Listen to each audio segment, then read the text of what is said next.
강아랑의 정치톡 시간입니다. 5월 26일 사람들의 시선을 끈 정치 뉴스 만나보시죠.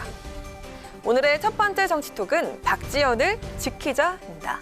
당 쇄신을 위해서 586 용태론을 들고 나온 민주당 박지원 공동비대위원장의 대국민 호소 후폭풍이 좀처럼 가라앉지 않고 있습니다. 윤호중 비대위원장 등 당 지도부가 제동을 걸면서 강성 지지층을 중심으로 박 비대위원장의 즉각 사퇴를 요구하는 목소리가 쏟아졌는데요. 그야말로 고립무원의 처지에 놓이게 된 박 비대위원장.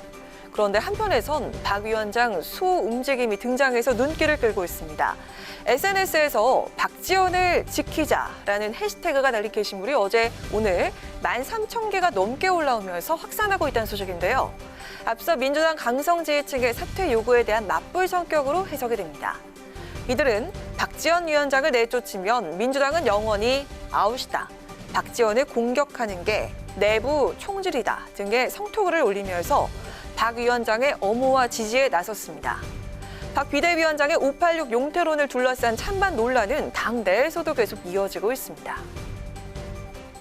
우리 당의 86세대 선배님들께서 여러 가지 긍정적인 명예로운 어떤 그런 것들이 상당히 많은데도 불구하고 마치 부정적으로만 인식되는 것처럼 낙인 찍는 것이 과연 바람직한 것인지 그거는 아니라고 저는 보이거든요. 갑작스럽게 이렇게 이야기하는 것이 전 적절하지 않아. 갑자기 불쑥이 너희 나가라 막 이런 식으로 하면 얼마나 폭력적이고 위압적이에요. 공감대도 못하고.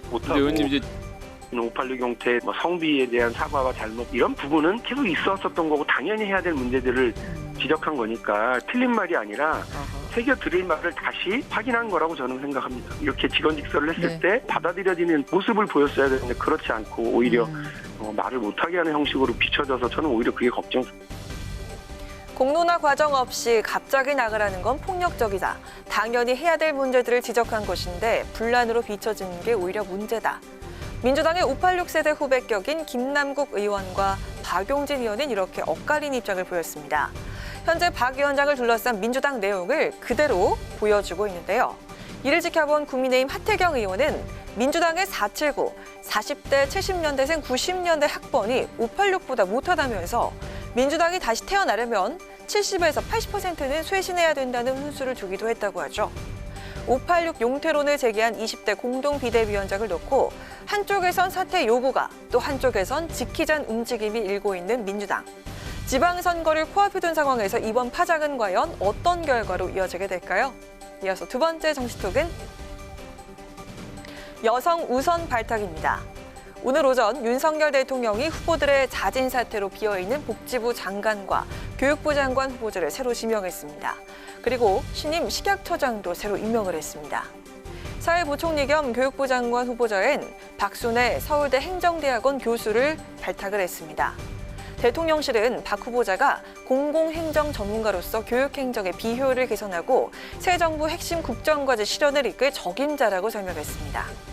보건복지부 장관 후보로는 식약처장을 거쳐 20대 국회에서 새누리당 비례대표 국회의원을 지낸 김승희 전 의원이 낙점이 됐습니다.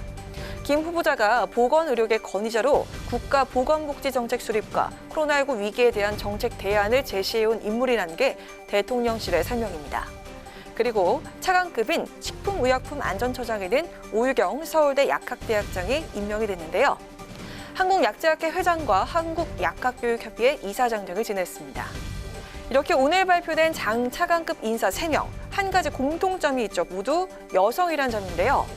윤석열 정부가 앞서 1기 내각과 참모진 구성에서 여성의 비율이 낮다는 지적을 받아왔기 때문에 이번 인선이 더욱 주목되고 있습니다.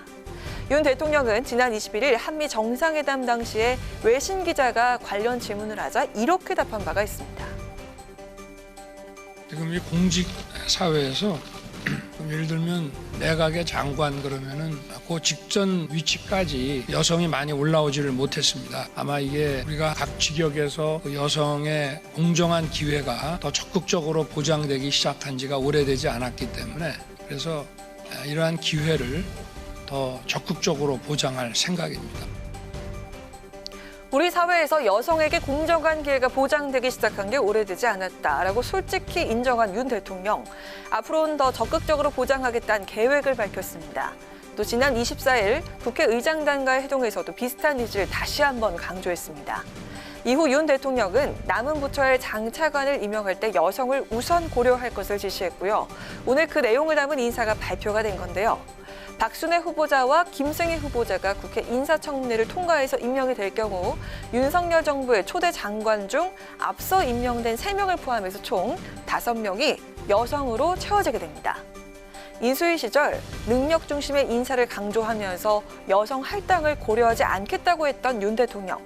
이번에 달라진 여성 우선 발탁 방침이 우리 사회 젠더 갈등을 줄이는 계기가 될지 지켜봐야겠습니다.